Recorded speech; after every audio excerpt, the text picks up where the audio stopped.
하나님의 말씀을 받는 시간입니다. 하나님의 말씀은 마태복음 16장 18절에 있는 말씀 한 절만 같이 합독하여 보도록 하겠습니다.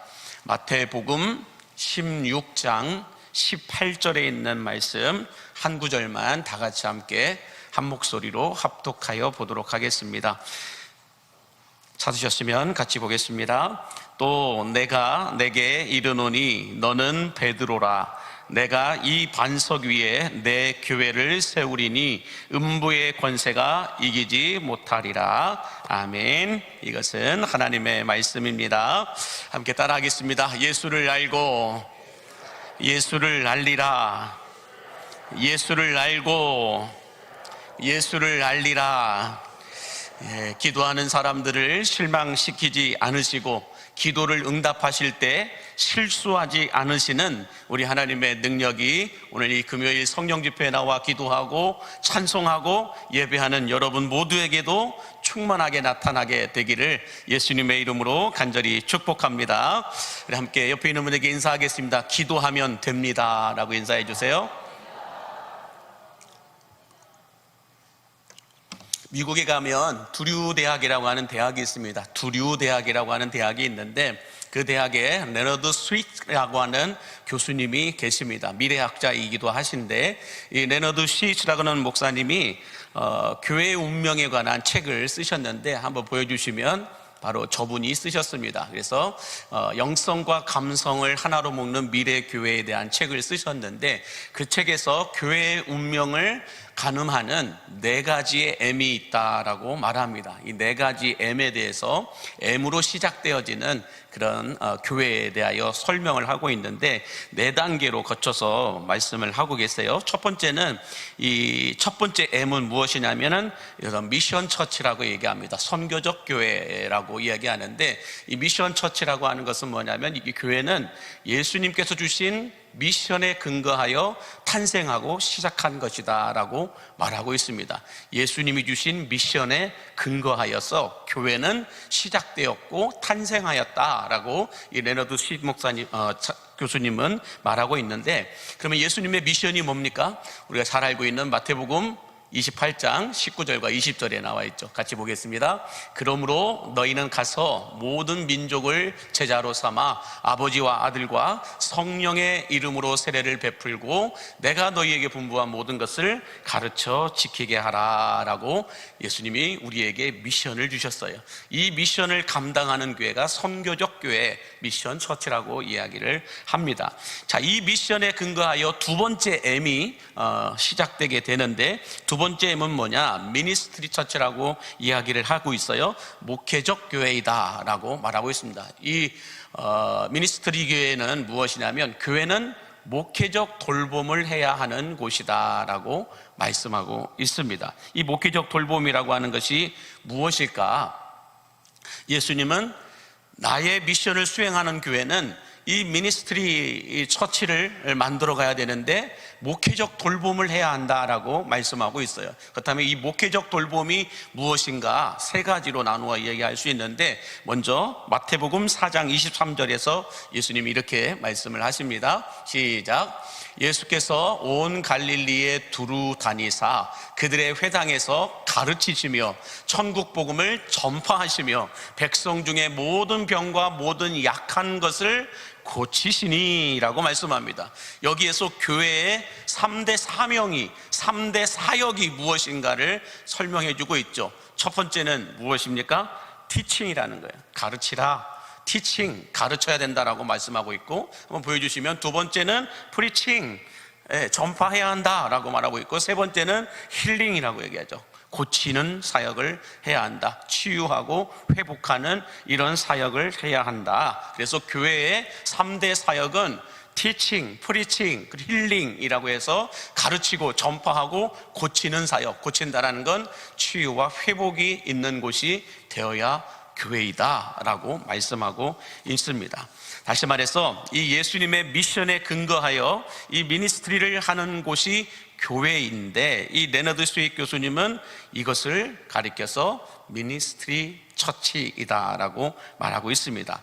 자, 그러면서 시간이 조금 이제 흐르기 시작하면, 지나다 보면 교회 안에 또 다른 M의 단계가 시작되고 또 다른 M의 단계로 진입하게 된다라고 말하고 있는데, 그러면 세 번째 이 M은 무엇일까? 세 번째 M은 현상 유지적 교회이다라고 말해요. 그래서 메인 테넌 처치라고 이야기를 하는데, 우리가 쉽게 생각하는 매니지먼트라고 하는 것을 가리켜 말합니다. 그래서 이 매니지먼트처럼 교회가 이제 점점 관리를 하게 된다라고 말하고 있어요. 처음에 예수님의 미션을 시작으로 탄생을 했는데, 그러면서 거기에서 이제 가르치고 전파하고 또 고치는 이런 사역을 하다 보면은 사람들이 점점 더해져 가면서 이제는 교회가 관리를 하기 시작한다. 사람을 관리하고 조직을 관리하고 재정을 관리하고 여러 가지 관리들을 해 나가면서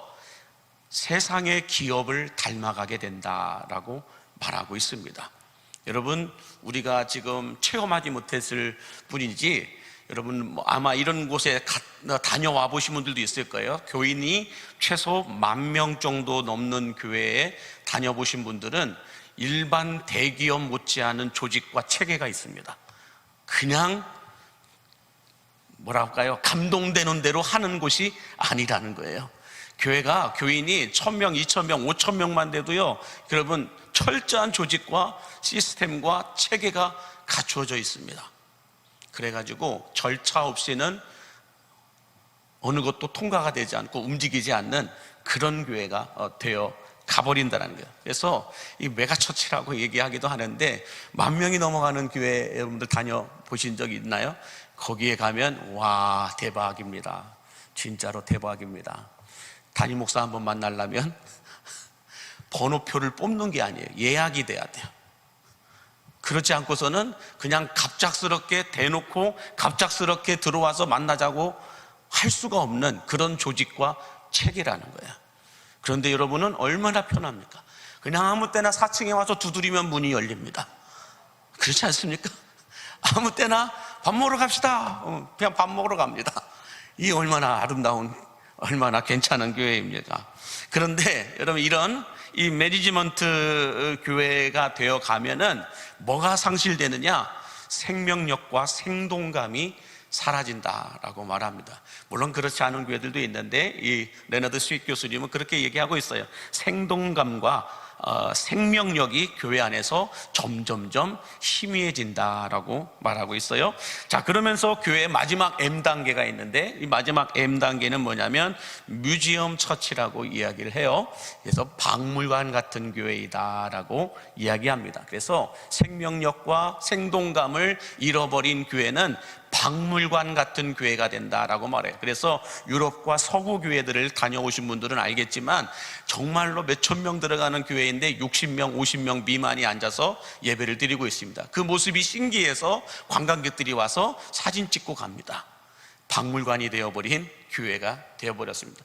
어떤 이 교회 안에 있는 성구란에, 이게 성구 같은 것 있잖아요. 강대상부터 시작해서 교회 안에 비치해 놓은 것들, 십자가 달아 놓은 것들, 이런 것들은 최고가로 해놨기 때문에 정말로 건드려서도 안 되고 떨어뜨렸다가는 정말 상상할 수 없는 비용을 물어줘야 되는 그런 어떤 교회들이 서구 교회에 있는 모습들이라는 거예요. 그래서 여러분, 지금도 이탈리아에 가 보신 분들은 어떤 성당 하나 짓는데 그전에 100년이 지금 넘잖아요. 성당 하나 짓고 있는데 100년이 넘게 지금 걸려 있습니다.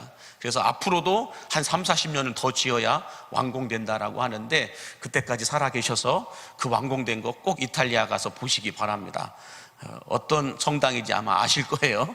자, 그렇게 되어 가다 보니까 교회가 교회로서의 생명력과 생동감을 잃어버리고 박물관 같은 교회가 되어버렸다. 이것을 뮤지엄 처치라고 이야기합니다.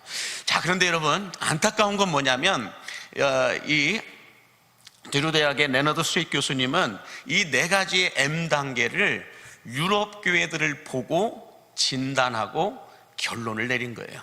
유럽 교회들을 바라보면서. 그 말인즉 한국 교회는 이런 단계가 없이 1년에 몇천 개의 교회가 세워지고 몇천 개의 교회가 사라지는지 몰라요. 이 단계가 없이, 이 첫 번째, 두 번째, 세 번째, 네 번째 이런 단계가 없이 한국 교회는 너무 빨리 세워지고 너무 빨리 사라진다라는 거예요. 이런 단계가 없이 그냥 언제 어떻게 소리 소문 없이 사라지고 문을 닫는 교회가 얼마나 많이 있는지 모른다라는 것입니다. 자, 그러나 여러분, 이렇게 모든 교회들이 슬픈 운명을 맞이하지는 않는다라는 거예요. 다시 부흥하는 교회가 있고 다시 살아나는 교회가 있음을 믿으시기 바랍니다. 아무리 어려운 시기이고 어려운 상황과 상태에 있다 할지라도, 경제가 아무리 힘들고 어렵다고 하더라도 되는 집은 된다라고 얘기하잖아요. 우리 여수시 안에도 힘들고 어렵다고들 다 말씀하는데, 제가 보니까는요, 잘 되는 식당은 다 잘 돼요. 아이러니하죠? 잘 되는 식당은 잘 되고 있어요. 잘 되는 기업은 큰 어떤 요동 없이 건강하게 잘 되고 있어요. 교회들도 마찬가지이다라는 거죠. 힘들고 어려운 코로나 시기 속에서도 되는 교회는 돼요. 앞으로도 마찬가지겠죠. 힘들고 어려운 상황이 닥쳐와요. 그때마다 되는 교회는 됨을 믿으시기 바랍니다. 되는 사람은 어떤 상황 속에서도 될 수 있음을 믿으시기 바랍니다. 그게 어느 교회일까요? 광림교회임을 믿으시기 바랍니다. 자, 그러면 다시 살아나는 교회, 다시 부흥하는 교회는 어떤 교회일까? 이런 교회도 또 다른 M이 살아있는 교회이다라고 이 레너드 스윗 교수님은 말하고 있어요. 또 다른 M이 살아있는 교회이다 라고 말하는데, 이런 교회를 한번 보여주실까요? 무브먼트 교회이다 라고 말해요. 무브먼트 교회이다. 움직이고 운동하는 교회이다 라는 거예요. 교회가 가만히 있지 않고요, 그냥 가만히 예배만 드리지 않고요, 뭔가 이렇게 역동성 있게 움직이려고 몸부림친다라는 거예요. 움직이는 교회, 운동하는 교회라는 거예요. 다시 말해서 예수님의 미션을 수행하고 예수님의 어떤 이 사역을 감당하기 위해서 미션을 강조하고, 예수님의 미션이 뭐다, 우리 교회의 목적이 뭐다, 우리 그리스도인들의 비전이 무엇이다, 이것을 계속해서 가르치는 거예요. 그리고 예수님의 이 3대 사역을 계속해서 강조하고 가르치고 계속해서 진행해 수행해 나가는 것이라는 거죠. 자, 이런 무브먼트 교회가 생명력 있고 역동성 있게 살아나는 교회이다라고 교수님은 말합니다. 다시 말해서 여러분, 우리가 움직이고 운동해야 몸이 건강하듯이 교회도 움직이는 교회가 부흥하는 교회임을 믿으시기 바랍니다. 10년 전이나 지금이나 앞으로 10년 후나 변하는 게 없이 똑같다고 하면 그 교회는 뮤지엄 교회가 됩니다. 박물관 같은 교회가 된다라는 거예요.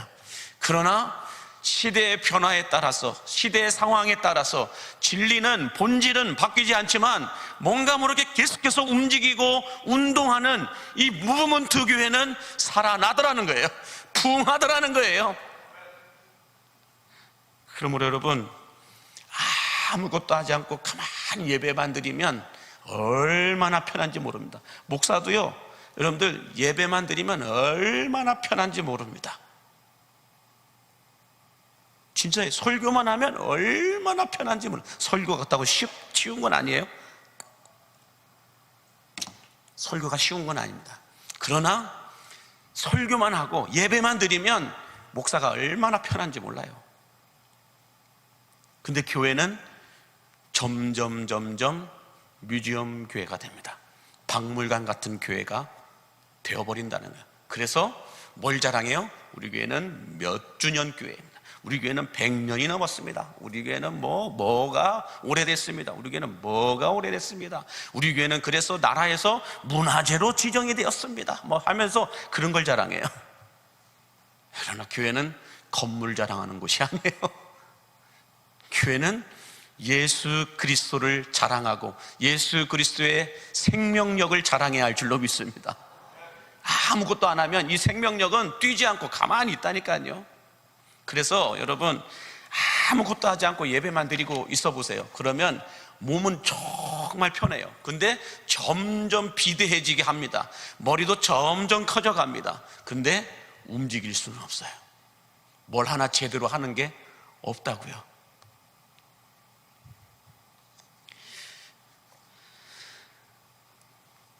자, 그런데 여러분, 교회만 이런 M단계가 있을까요? 아니요. 성도들도 동일하게 4가지의 M단계로 나누어 볼 수가 있다는 거예요. 성도들도 예수님의 미션을 수행하는 미션 처치와 같은 미션 크리스천들이 있는 반면에 뮤지엄과 같은 박물관 같은 그런 성도들도 있다는 거예요. 신앙생활하면서 아무것도 안 해요. 이것도 저것도 아무것도 안 하려고 해요. 그분은 박물관이 되어가다 못해 이제는 어디까지 가는지 아세요? 박제가 되어가는 거예요. 박제된 동물 같은데 박제가 되어 있어요. 그럼 본 적이 있습니까? 박제가 본 적이 없으십니까? 그런데 어디 산장 같은 데 가면 각 벽에 사슴이 머리만 이렇게 내밀고 박제되어 있는 애들 있잖아요. 누가 봐도 사슴인데 생명이 없어요. 박제되어 있어요. 마찬가지로 누가 봐도 교회 다니는 크리스천 같은데 예수가 없어요. 생명이 없어요. 박물관도 아닌 박제가 되어 있는 사람들이 얼마나 많이 있는지 모른다는 것입니다. 바라기는 우리 광림교회가 박물관 같은 교회가 아니라 이 무브먼트 교회처럼 역동성 있게 움직이는 교회가 되어서 예수님의 미션과 미니스트리를 이루어 나아갈 수 있는 우리 광림교회가 될 수 있기를, 새로운 40년은 더 움직이고 더 운동하는 그런 교회가 될 수 있기를 원한다면 아멘 하시기 바랍니다. 자, 그러면 이렇게 무브먼트가 살아있는 교회를 세우기 위해서는 하나님은 어떻게 하실까? 이런 교회가 되기 위해서 하나님은 어떻게 하실까? 시편 89편 20절을 보시면 이런 말씀이 있어요. 같이 보겠습니다. 내가 내 종 다윗을 찾아내어 나의 거룩한 기름을 그에게 부었도다 라고 말씀하세요. 하나님 뭐라고 말씀하세요? 내가 내 종 다윗을 찾아내었다 라고 말했어요. 그리고 찾아내서 뭘 했느냐? 거룩한 기름을 부었다 라고 말씀하고 있어요. 참 중요한 말씀입니다. 이 말씀과 똑같은 말씀이 어디 있냐? 사도행전 13장 22절에 나와 있어요. 같이 함께 보겠습니다. 시작. 내가 이새의 아들 다윗을 만나니 내 마음에 맞는 사람이라 내 뜻을 다 이루리라 라고 말씀하고 있습니다. 자, 여기서 다윗을 만났다라고 할 때 이 만나니라고 하는 말을 헬라어 성경에 찾아보니까 어떻게 단어를 쓰고 있냐면, 보여주실까요? 휴리스코라고 말하고 있는데 관찰하다, 발견하다라고 하는, 만났다라는 것은 관찰하다, 발견하다라고 하는 뜻으로 사용하고 있어요. 근데 이 말씀이 관찰하고 발견하는 이 말씀이 여러분 어디에 있을까요? 하나님이 이미 말씀하셨어요. 역대하 16장 9절에 보면 이런 말씀이 있어요. 시작. 여호와의 눈은 온 땅을 두루 감찰하사라고 말씀하고 있어요. 다 보고 있다는 거예요. 그냥 보고 있는 것이 아니라 두루두루 바라보시면서 관찰하시면서 발견하고 있다는 거예요. 누구를? 다윗 같은 사람을. 다윗과 같은 사람을 하나님은 찾고 있다는 거예요. 찾아서 만남으로 인하여 그에게 거룩한 기름을 부으셨다라고 말씀하고 있습니다. 그러면 왜 거룩한 기름을 부었을까요? 내 뜻을 다 이루기 위하여, 하나님의 뜻을 이루기 위하여 거룩한 기름을 부으셨는데, 이 거룩한 기름은 성령의 기름 부으심임을 믿으시기 바랍니다. 그래서 하나님은 하나님의 뜻을 이루기 위하여 무엇을 찾고 있어요? 다시 처음부터 다시 할까요? 다시 무엇을 찾고 있습니까? 사람을 찾고 있어요. 교회를 찾고 있어요. 하나님 마음에 맞는 교회, 하나님 마음에 맞는 성도를 찾고 있음을 믿으시기 바랍니다. 두루두루 다니면서, 그래서 여기 여수시에 550개가 넘는 교회가 있다고 하잖아요. 전국에 여러분들 이 통합층만 해도 10,000개가 넘는 교회가 있잖아요. 그 수많은 교회들이 있지만 하나님이 두루두루 관찰하고 감찰하며 찾고 있다는 거예요. 어떤 교회를? 하나님 마음에 합한 교회를. 그 교회들 가운데서도 누구를 찾고 있느냐? 하나님 마음에 합한 사람을 찾고 있다라고 말하고 있어요. 그래서 하나님 마음에 합한 교회가 되면 하나님 어떻게 하실까요? 거룩한 기름을 그 교회에 부으심을 믿으시기 바랍니다. 하나님이 합한 사람을 찾으면, 마음에 합한 사람을 찾으면 그 사람에게 거룩한 기름을 부으신다라는 거예요. 왜 부으세요? 왜 부을까요? 그 교회를 통하여, 그 사람을 통하여 하나님의 뜻을 이루기 위해서임을 믿으시기 바랍니다. 하나님의 뜻을 이루기 위해서 하나님 마음에 합한 교회를 찾으시고 계시고, 찾으시면 그 교회에 기름을 부으심을 믿으시기 바랍니다. 뿐만 아니라 성도들도 똑같다라는 거예요. 자, 그런데 여러분, 우리가 여기서 그냥 곁다리로 생각을 해봐야 될 게 뭐냐면, 하나님이 이렇게 온 땅에 두루 다니시면서 뭐라고 얘기하세요? 두루 감찰하신다라고 말씀하고 있고, 다윗을 만나니 내 마음에 합한 사람이라라고 말하면서 기분이 좋으셨다라고 말씀하고 있죠. 왜 이렇게 말씀하셨을까요? 하나님 마음에 합한 사람이 많아서 이런 말씀을 하셨을까요? 적어서 이런 말씀을 하셨을까요? 모르십니까? 다시 한 번 더. 하나님 마음에 합한 사람들이 많아서 다윗을 만나니 내 마음에 맞는 사람이라 라고 하면서 기분이 좋으셨다라고 말씀하고 있는 이 말씀을 보면서, 하나님 마음에 합한 사람이 이 세상에 많다라는 거예요? 적다라는 거예요? 적다라는 거예요. 적기 때문에 이런 말씀을 하시는 거예요. 하나님 마음에 합한 교회가 적기 때문에 이런 말씀을 하시는 거예요. 다 이런 교회면 이런 말씀을 하실 이유가 없죠. 모든 성도들이 다 하나님 마음에 합한 성도면 이런 말씀을, 다윗 같은 이런 말씀을 하실 이유가 없죠. 그렇지 않겠습니까? 다 하나님 마음에 합한 사람들인데 이런 말씀을 하실 이유가 없다는 거예요. 자, 그러면 하나님께서는 하나님 마음에 꼭 맞는 사람들을 발견하시면 그 사람들에게 거룩한 기름을 부으시고 하나님의 뜻을 이루어 나아가신다라고 말씀하고 있는데, 저는 우리 광림교회가 하나님 마음에 꼭 드는 교회가 되기를 축복합니다. 광림교회에서 와서 예배하는 모든 성도들이 하나님 마음에 꼭 드는 성도가 되기를 주의 이름으로 축복합니다. 여러분, 하나님 마음에 다윗이 합하게 되니까 성령의 기름을 부으시고 그 다음부터 어떤 일이 일어나요? 뭘 해도 되는 인생을 만들어 가세요. 골리앗도 그냥 무너뜨려 버려요. 말도 안 되는 싸움에서 이기게 가신다고요. 하나님이 마음에 합한 교회가 찾아내셔갖고 그 교회에 거룩한 기름을 부었잖아요. 그럼 여러분, 상상할 수 없는 일들이 그 교회 가운데서 일어나게 됨을 믿으시기 바랍니다. 여러분, 그런 교회가 있어요. 그래서 여러분, 상상할 수 없는 일이, 성도가 많아지는 것, 우리는 그것만 갖고 얘기하면 안 된다는 거예요. 예배 가운데 말씀의 역사가 그대로 이루어져요. 예배 가운데 성경에 기록된 은혜들이, 능력들이, 축복들이 그대로 나타난다는 거예요. 그래서 저는 우리 광림교회 예배 가운데 성경에 기록되어 있는 일들이 좀 나타났으면 좋겠어요. 일어났으면 좋겠어요. 이 하나님의 역사가 그냥 문자적으로만, 머리로만 이해되어지고, 아, 이런 교회가 있구나, 이런 역사가 있구나, 이걸로 끝나는 인생이 아니라 정말로 이 말씀이 나의 삶 가운데서, 우리들의 예배 가운데서 체험되어지고 경험되어지는 이런 예배를 드려야 되지 않겠냐는 거예요. 그렇지 않겠습니까? 한번 우리가 이 세상을 살아가는데, 생방송 중에 있는데, 이 말씀에 기록되어 있는 것들, 누군가는 하나님의 은혜로 체험했기 때문에 기록된 거잖아요. 누군가는 교회 역사 가운데서 이 성령의 기름 부으심을 통하여 경험했기 때문에 기록된 말씀들이라는 거예요. 그러면 그 경험의 역사가 그때만 있고 지금은 없을까요? 그때 하나님은 진짜고 지금 하나님은 돌아가셨을까요? 아니잖아요. 그러면 이 성경에 기록된 이 레마의 말씀들, 쉐마의 말씀들이 이 시대에도 동일하게 나타나야 정상이죠. 안 나타나고 있는 게 비정상이죠. 그러므로 우리는 예배 가운데 이 말씀에 있는 역사들이 누군가는 체험해야 돼요. 어느 예배 가운데서 나타나야 돼요. 그게 정상이에요. 그게 건강한 교회예요. 그렇지 않다면 그게 비정상이에요. 그래서 우리는 자꾸 어디로 가야 돼요? 이 미션 처치와 하나님의 사역을 감당하는 이 미니스트리 처치로 우리는 이동해야 돼요. 계속해서 매니지먼트와 같은, 뮤지엄과 같은 이런 교회로 우리가 빠져버리면 안 된다는 거예요. 이것도 하기 싫고 저것도 하기 싫고, 이것도 못한다고 저것도 못한다고 하고는 이런 박물관과 박제 같은 그런 크리스천의 삶으로 돌아가면 안 된다는 거죠.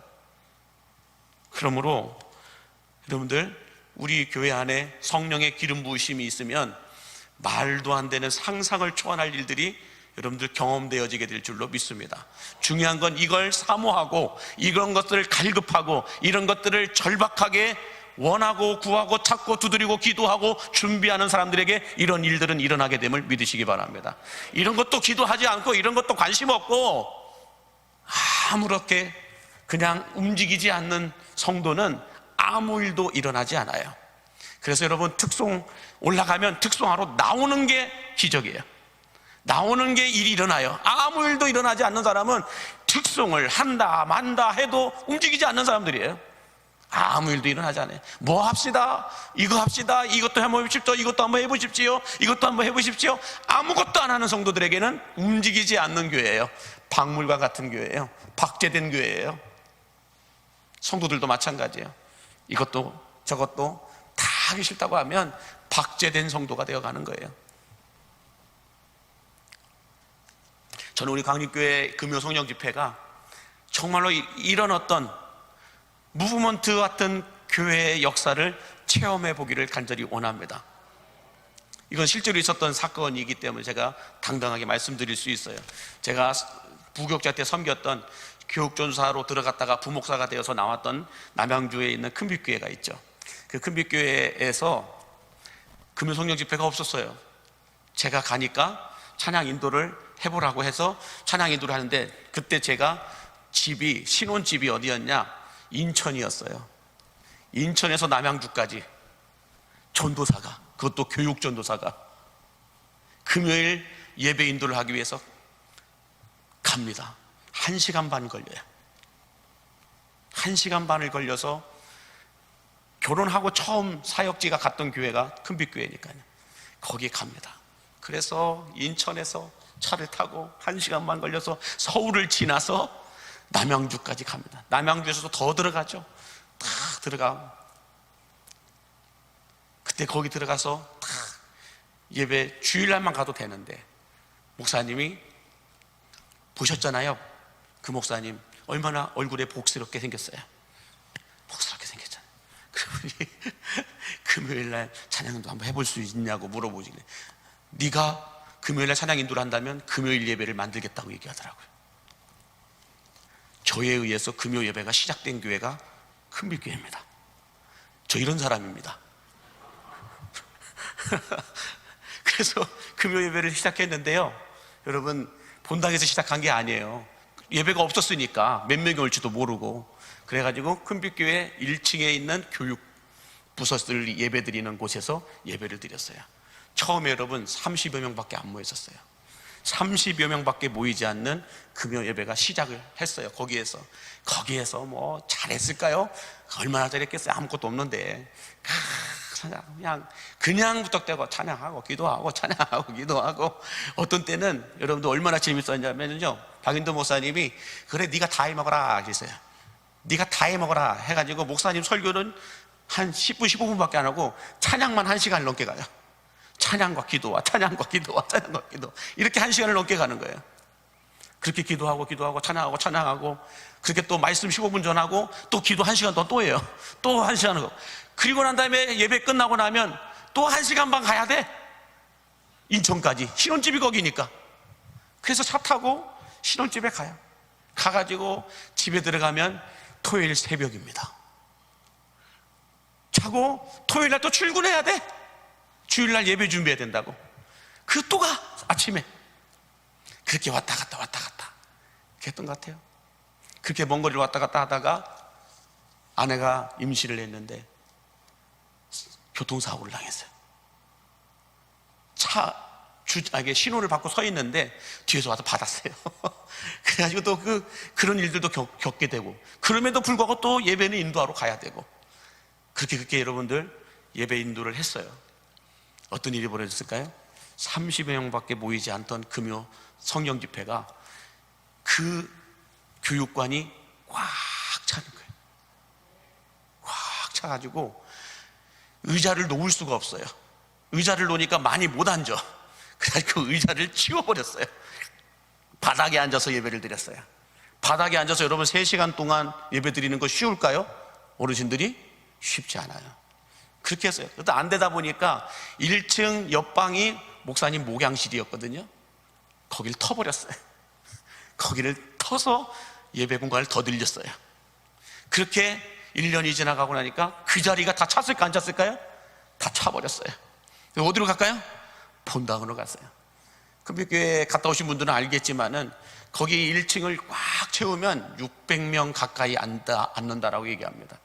600명 정도가 앉아요. 근데 여러분, 놀라운 건 뭐냐면 그런 곳이 3년 정도 지나니까 600명이 꽉 차버려요. 금요일 예배가 30여 명으로 시작했던 금요 성령 집회가 600명으로 꽉 들어차요. 근데 더 놀라운 건 뭔지 아세요? 옛날에 막 그런 거 많았잖아요. 갑자기 이가 금리빨로 바뀌었다, 뭐부터 시작해가지고 여기 와갖고 병 치료가 되고 별별 일들이 다 일어났어요. 그 금요 성령 집회 때에 별별 일들이 다 일어났어요, 정말. 그래서 뭐 송기철 장로님이 아시는 분들도 아시겠지만은 송기철 장로님이 강사로 와가지고 예배하는 가운데 애가 다리 부러져가고 기부스하고 달려왔는데 거기서 뛰어다녔어요. 눈앞에서 보이는 거예요. 그런 초대교회 역사가 일어나는 거예요. 그러다 보니까 여러분들, 교회 성도들은 물론이고 금요일 날 본교회에서 예배를 드리지 않고 있는 교회들이 다 오는 거예요. 본교회에 금요 성령 집회 드리는 교회들이 작은 교회들이 있었었는데, 개척교회부터 시작해서 소규모 교회들, 예배가 한 15, 16명 정도 드리는 교회들은 그냥 금요 성령 집회를 금빛교회로 와버렸어요. 금빛교회로 와서 거기서 예배를 드리는 거예요. 그러다 보니까 600명이 꽉 들어차서 앉아서 예배를 드리는 거예요.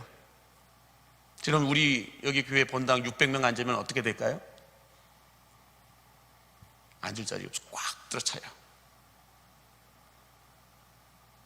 저는 그래서 거룩한 욕심을 가지고 이런 꿈을 꾸어봅니다.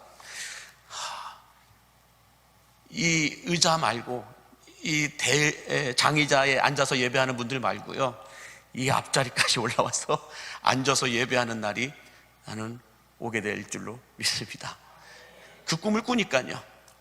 또 이렇게 꿈을 꾸었다고 해서 의자에는 안 앉고 여기 와서 앉은 일들이 또 일어나면 안 되겠지만, 하여간 성령의 역사가 있으니까, 하나님이 거룩한 기름을 부으니까 교회 안에 그런 일들이 일어나더라고요. 집에 가다가 병이 나왔어요. 집에 가서도 기도가 터져 나오는 거예요. 그런 일들이 막 일어나는 거예요. 자, 그래서 우리 광림교회 금요 성령 집회도 제가 욕심이 많아요. 그래가지고 그런 예배를 좀 드리고 싶은 거예요. 성도들이 그냥 박물관 같은 예배, 박물관 같은 교회 신앙생활을 하는 것이 아니라 정말로 역동성 있게 움직이는 이 무브먼트 교회와 같은 교회가 만들어져 가기를 원한다는 거예요. 왜요? 하나님이 두루 찾고 계시기, 성장하고 성숙하는 것뿐만 아니라, 말씀드렸죠, 다윗이 골리앗을 이겨버린다니까요. 우리들의 삶 가운데 그런 일이 일어나요. 능치 못할 일이 없게끔 만들어버린다고요. 저는 여러분들이 한 번밖에 살지 못하는 인생, 저 이런 일들을 좀 경험하고 살아갔으면 좋겠다, 이런 마음을 가져보게 됩니다. 자, 그러면 하나님께서 하나님의 뜻을 이루시기 위해서 하나님 마음에 합한 사람을 두루 찾고 다니신다라고 말씀하고 있는데, 그러면 이 하나님의 뜻을 이룰 이 무브먼트 교회와 성도가 되기 위해서는 어떻게 해야 될까요? 이게 진짜이잖아요. 하나님이 찾으시는, 하나님 마음에 합한, 그래서 하나님의 뜻을 이룰, 하나님이 거룩한 기름을 부을 그 사람, 그 교회는 어떤 교회이고 어떤 성도일까요? 그 첫 번째는 이렇게 정의를 해봤어요. 기도하는 집을 만드는 교회와 성도가 되어야 할 줄로 믿습니다. 기도하는 교회, 기도하는 집을 만들어야 된다는 거예요. 자, 마가복음 11장 17절 같이 보겠습니다. 시작. 이에 가르쳐 이르시되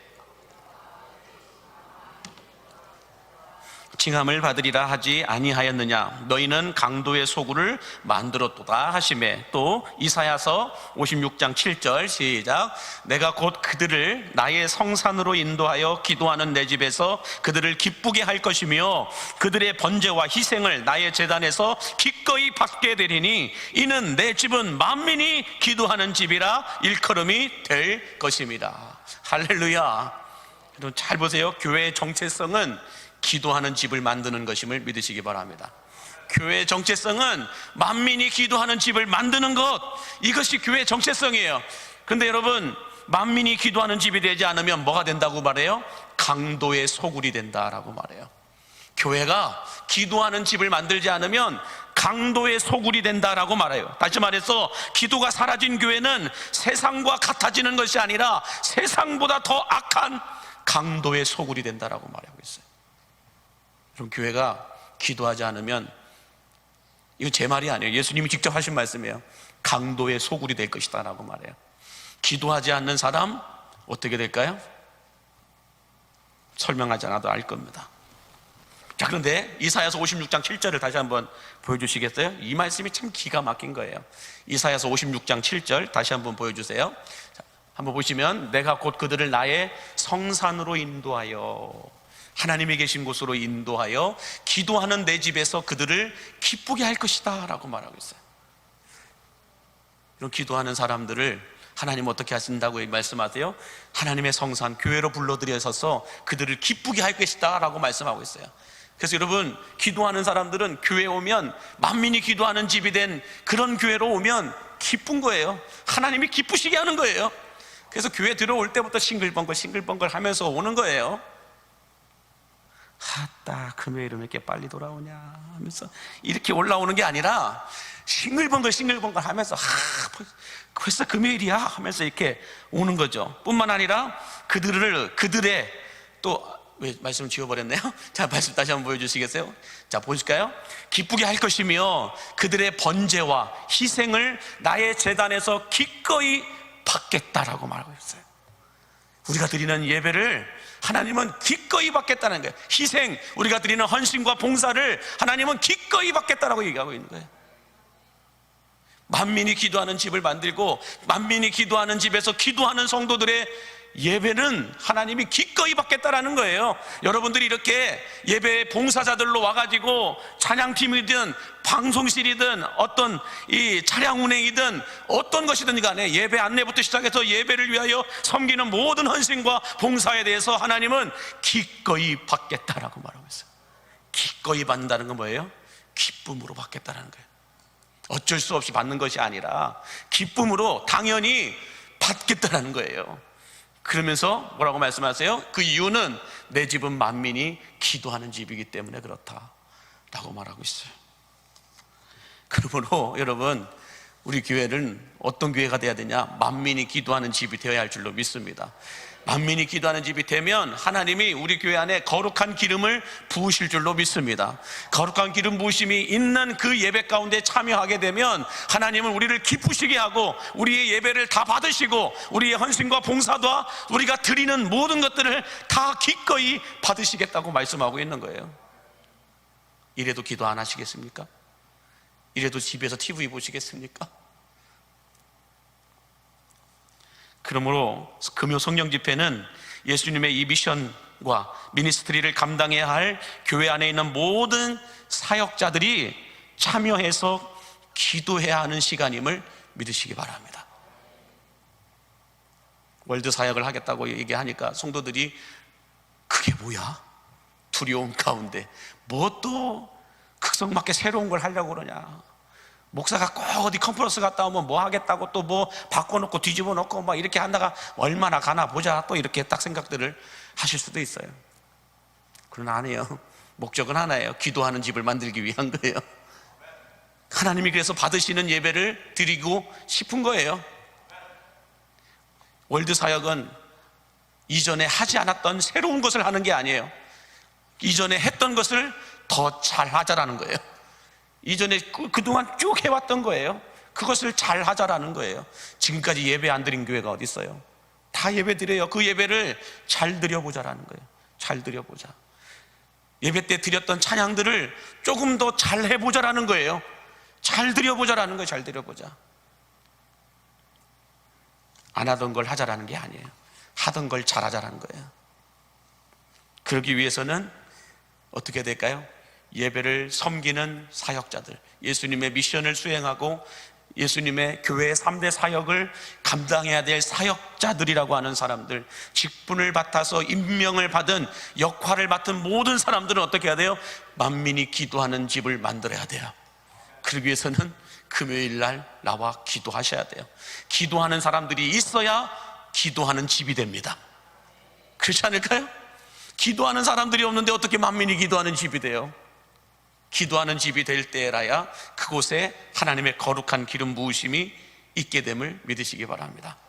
자, 그런데 더 놀라운 것은 기도하는 집이 되면 교회 안에 크고 작은 문제들이 발생하였을 때에 강도의 소굴을 만드는 것이 아니라 그 문제를 해결하는, 여러분, 기적의 장소를 만들어내게 됨을 믿으시기 바랍니다.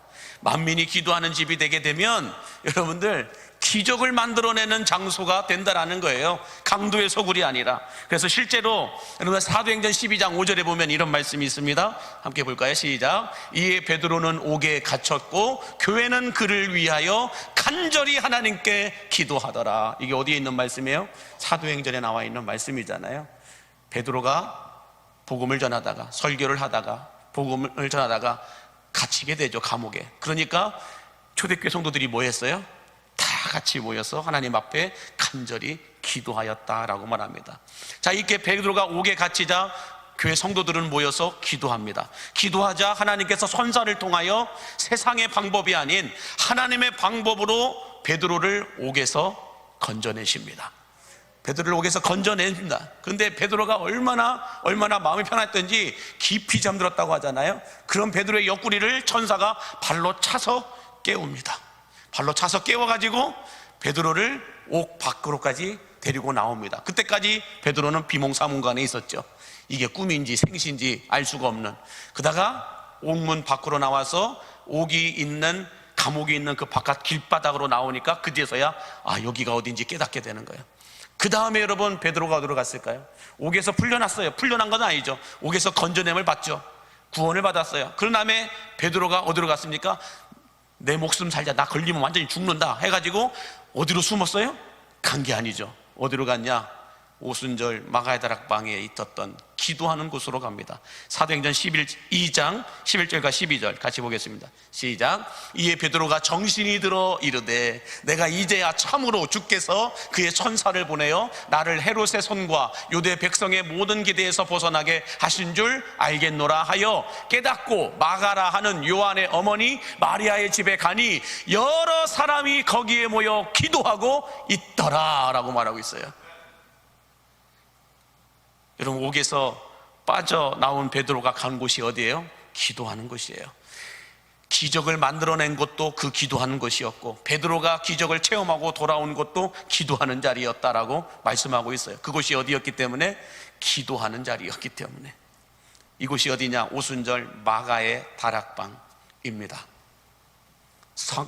성령 강림 사건이 임했던 오순절 마가의 다락방, 거기가 바로 이곳이라는 거예요. 그러므로 여러분, 교회에 크고 작은 문제들이 발생했을 때에 성도들의 어떤 아픔과 성도들이 가지고 있는 여러 가지 문제들을 놓고 기도하는 곳이 어디여야 돼요? 교회가 돼야 된다고. 그 교회 가운데도 어떤 예배예요? 이 금요 성령 집회예요. 금요일 날 나와서 기도할 정도로의 신앙을 가진 분들이라고 한다면 남을 케어할 수 있는, 목회적 돌봄까지 할 수 있는 그런 믿음과 신앙의 단계에 오르는 사람들임을 저는 믿습니다. 금요일 날까지 나와 기도하는 사람 거의 없어요. 금요일에 나오지 못하시는 분들은 저는 그렇게 믿어요. 사역자들은 아니에요. 돌봄을 받아야 될 자들이지 사역자들은 아니에요. 근데 금요일까지 나와서 기도하고 금요일 날 나와서 헌신하고 금요일에 나와서 예배하는 성도들이라고 한다면 누군가를 돌볼 수 있는 사역자들이에요. 그래서 여러분, 주일날 모든 성도들과 예배를 돕는 사역자들이라고 한다면 금요일날 나와 기도하셔야 돼요. 그러지 않고서는 케어할 수가 없어요. 돌봄의 사역을 할 수가 없다고요. 교회의 크고 작은 문제를 해결할 수가 없다고요. 베드로가 옥에 갇히는 문제가 걸리게 되니까, 문제가 발생하게 되니까 오순절 마가의 다락방으로 모이잖아요. 모여서 기도하잖아요. 기도하니까 하나님이 하나님의 방법으로 베드로를 끄집어내잖아요. 건져내어 주시고 다시 베드로가 거기를 오잖아요. 기도의 자리, 그곳은 기적의 자리임을 믿으시기 바랍니다. 이곳은 하나님이 일하시는 자리임을 믿으시기 바랍니다.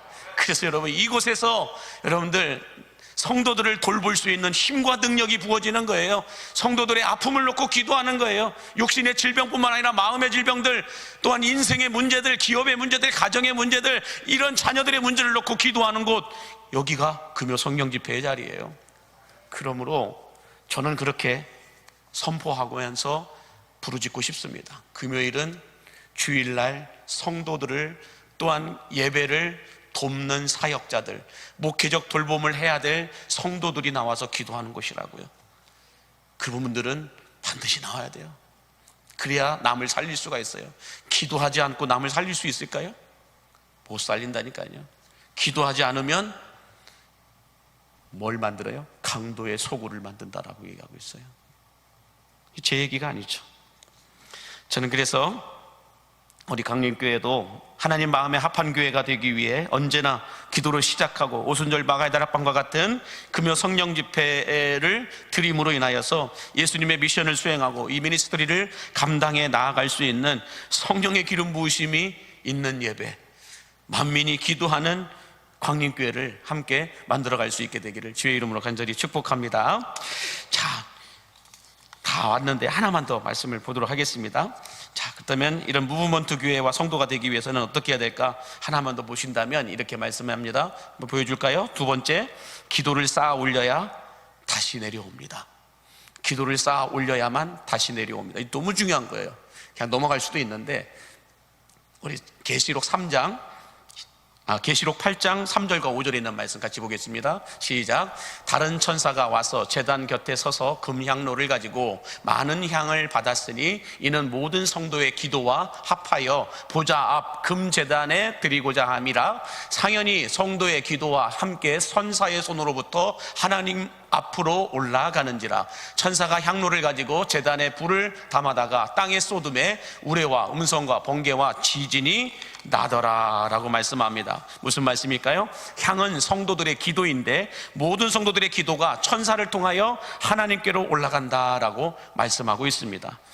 자, 그리고는 어떻게 됩니까? 천사로 제단에 불을 담아다가 다시 땅에 쏟는다라고 말씀하는데, 천사가 다시 땅에 그 기도를 쏟을 때, 향로를 쏟을 때 어떻게 된다는 거예요? 우레와 음성과 번개와 지진 같은 것들이 일어난다라고 말씀하고 있습니다. 다시 말해서 우리가 기도하고 간구하는 모든 기도는 여러분 사라지지 않음을 믿으시기 바랍니다. 여러분이 기도하고 간구하는 모든 기도는 땅에 떨어뜨리지 않고 다 올라간다라는 거예요. 천사를 통하여 다 올라간다라는 거예요. 그래서 하나님의 결제 책상 위에 올려진다라는 거예요. 여러분의 기도가 천사를 통하여 하나님의 결제 책상 위에 다 올라간다라는 거예요. 그리고 하나님이 결제를 하시면 어떻게 한다는 거예요? 그 천사가 다시 가지고 와서 쏟아 붓는다는 거예요. 쏟아 부을 때 우레와 음성과 번개와 지진 같은 강력한 역사가 일어나게 된다라고 말씀하고 있는 겁니다. 자, 그래서 여러분 워터파크를 한번 가보신 적이 있을 거예요. 워터파크를 한번 가보신 적인데, 워터파크에 가면은 물놀이가 재밌잖아요. 자, 저기 가보신 분들이 아마 있을 겁니다. 자, 근데 제가 집중하고 싶은 건 뭐냐면 저기 한 뺑 꼭대기에 있는 거, 너무 벌써 넘어가 버렸네요. 전에 거야. 전에 사진. 자, 보시면 뺑 꼭대기에 있는 물통이 있잖아요. 큰 물통. 거기에 물이 쭉 채워집니다. 채워지게 되면 다음에 어떻게 돼요? 그 다음 사진 확 이렇게 쏟아 부어지게 됩니다. 그걸 밑에서 사람들이 받으면서 좋다고 와 이렇게, 저만 그랬나 보네요. 자, 그런 일들이 이렇게 있잖아요.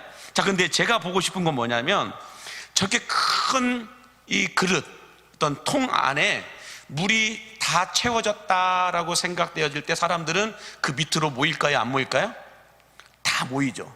모여갖고 조금만 있으면 이제 물벼락이 떨어집니다. 물벼락이 떨어질 때 여러분 잘 생각해 보세요. 그 그릇에 물이 가득 차면 사람들이 모이는 이유가 뭘까요? 물이 떨어질 거라는 걸 믿기 때문에 그래요. 다 채워지면 물이 떨어질 거라는, 물이 쏟아질 거라는 것을 믿기 때문에 밑에 가서 기다리고 있는 거예요. 안 믿어지면, 안 믿으면 밑에 내려가서 앞에서 서 있을 이유가 없죠. 저도 그랬으니까.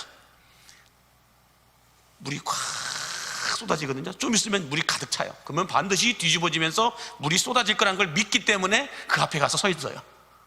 그 앞에 가서 서 있을 때에 사람들의 표정을 본 적이 있으세요? 그 밑에 가서 물벼락 곧 맞게 될 텐데, 물벼락을 맞기 직전에 사람들의 얼굴을 보면은 여러분 다 불평과 원망과 막 짜증나는 모습으로 이렇게 서 있는 사람 봤어요?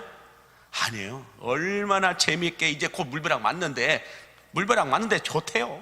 그러면서 기대하는 마음으로 그 자리에 서 있는 거예요. 나 이렇게 맞아볼까? 아니면 등짝으로 맞아볼까? 아니면 배때기로 한번 맞아볼까? 뭐 별별 상상과 기대를 하면서 그 앞에 서 있는 거예요. 그다가 진짜 딱 물이 가득 쫙 채워졌을 때 팍 물이 쏟아지면 그 물벼락을 맞으면서 사람들이 어떻게 해요? 좋대요. 하하하 막 웃으면서. 왜 저만 갑자기 미친 사람이 된 거예요? 여러분들은 안 가보셨어요? 그렇잖아요. 딱 가득 물이 채워지고 팍 쏟아지면 나는 이번에는 이쪽 등으로 한번 맞아볼란다. 나는 이쪽 등으로 한번 맞아볼란다. 이렇게 하면서 맞기 직전에도 기대함과 설렘이 있어요. 꽉 맞고 난 다음에 어떤 사람들은 그 물이 너무 세가지고 뒤로 넘어지거든요. 꽉 넘어져가지고 아이고 하는데도 아픈데 좋대. 이게 아파 근데 좋아. 저만 진짜 이렇게까지 해야 되나요? 여러분, 제가 이 얘기를 왜 이렇게 오버하면서 얘기할까요? 금요 성령 집회에 우리가 나오는 이유, 새벽 기도에 나오는 이유, 누구도 하지 않으려고 하는 그런 헌신과 봉사를 하려고 하는 이유, 그 이유가 뭘까요? 우리들의 이 기도와 헌신이 쌓이면 언젠가는 우레와 같은 소리와 함께 다시 내려온다라는 믿음과 기대가 있기 때문에 그래요. 그 믿음이 없고 그 기대함이 없다면 금요일 날 못 나와요, 여러분. 우리의 기도가 올라가서 쌓여서 하나님의 결제가 딱 끝나고 나면 분명히 쏟아진다는 거예요. 그 응답의 축복이 쏟아질 때에 여러분 어마어마한 일들이 일어나는 거예요. 그걸 기대하기 때문에 힘들고 물벼락 맞을 때 좀 아프기도 하고 그렇지만 그 앞에 가서 서 있는 거예요. 금요일이면 어김없이 와서 앉아 있는 거예요. 그 기대함을 가지고 앉아 있으면 어느 날 어느 순간 하나님이 나의 기도가 가득 채워졌을 때 쏟아 부어버리시는 거예요. 그때 여러분 질병이 나가버리는 거예요. 문제가 실타래들이 풀어지는 거예요. 비록 육신은 피곤하고 힘들죠. 목소리도 다 하죠. 찬양팀들 나와 찬양하는 거 쉬울까요? 어려워요. 저 방송실에서 얼굴도 보이지 않는데 이거 넘기고 있으려면 얼마나 힘들어요. 틀리면 또 틀렸다고 쳐다보고 있죠. 막 이러면 얼마나 힘듭니까? 그럼에도 불구하고 그 자리를 지키는 이유가 뭐예요? 쌓이고 있다는 거예요. 남들 눈에는 보이지 않지만 평상시에 나와서 이렇게 쌓이다 보면 어느 날 가득 채워지는 날 하나님은 나에게 그걸 쏟아 부으신다고요. 기도로 쌓은 그 사람들에게 쏟아 부으십니다. 그렇게 부으실 때에 여러분 우리 안에 놀라운 일들이 일어나게 될 줄로 믿습니다. 바라기는 이제 새로운 40년을 시작하고 준비해야 하는 우리 광림교회가 이 예수님의 미션을 감당하는 미션 처치가 되고 가르치고 전파하고 고치는 사역을 감당하는 이 미니스트리 처치가 되어서 이 무브먼트 교회를 만들어갈 수 있게 되기를 바랍니다. 무브먼트 교회가 되기 위해서는 온 성도가 기도하는 집을 만들어야 될 줄로 믿습니다. 기도하는 집이 만들어지기 위해서는 다른 거 없어요. 기도하는 사람이 와야 기도하는 집이 돼요. 기도하는 사람들이 와서 기도를 해야 그 집이, 그 교회가 기도하는 집이 되고 기도하는 교회가 된다라는 거예요. 그렇게 기도하는 사람들이 모여서 기도를 쌓고 쌓다 보면 여러분 향은 천천히 올라가는 것 같죠. 그러나 다 올라가요. 다 올라가다 보면 더딜지라도 기도를 쌓고 쌓아 올리다 보면 어느 날 우레와 같이, 번개와 같이, 지진과 같이 강력한 하나님의 터치하심이, 역사하심이, 고쳐주심이 여러분들에게 쏟아 부어지게 될 줄로 믿습니다. 이걸 믿는 사람들은 빠지지 않고 와서 서 있어요. 곧 쏟아 부어질 거니까. 그러면서 불평과 원망의 모습으로 와 있지 않아요. 기대함과 설레임으로 와서 있는 거예요. 하나님, 이번 주는 쏟아 부으실 겁니까? 아니군요. 다음 주에 다시 또 하나님 다음 주에 와서 또 쏟아 부으실 겁니까? 이거 오늘도 아니네. 그 다음 주에 또 쌓이다 보면 언젠가 푹 쏟아 부어진다니까요. 저는 오늘 밤이 여러분들에게 그 은혜가, 그 축복이, 그 능력이 쏟아 부어지는 밤이 되기를 주의 이름으로 축원합니다. 기도하겠습니다. 만복의 근원 되신 하나님, 우리 광림교회가 세상의 조직과 체계와 제도와 규칙에 의해서 운영되어지는 매니지먼트 처치가 아니라 아무것도 하지 못하고 사람들의 구경거리만 되는 박물관 같은 교회가 아니라 예수님의 미션과 사역을 수행하고 감당해 나아가는 미션 처치로, 미니스트리 처치로 하나님 만들어지게 하여 주옵소서. 그래서 다시 역동성 있게, 생명력 있게, 생동감 있게 움직일 수 있는 무브먼트 교회와 성도들이 되게 하여 주옵소서.